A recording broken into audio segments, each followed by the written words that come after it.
uzak sahillerde filminde onu çekmişler. O 1970. yılda bir jurnalcı, Azerbaycan jurnalı. Ben orada okudum, gördüm ki Cevap Həkimli bir destek. Mehdi'nin heykelinin zavalının yanında ziyaret edilir. Cevap Həkimli Mehdi'nin dağları kapandığı olsun. Orada Cevap Həkimli'nin çişini yaşıyor. Cevap Həkimli deyir ki, ey Mehdi, gökler o geçim üstünden sen şehit olmuşsun. Ama biz sen kalmışız, biz koçanmışız. Ama biz öleceğiz de.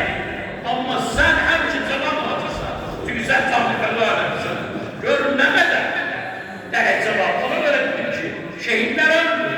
Dünya durdursa ulaşır oraya. Ama onu bile bizim kahramanlarımız Hazreti Aslanoğullarımız Mehdi Hüseyin Zâdeler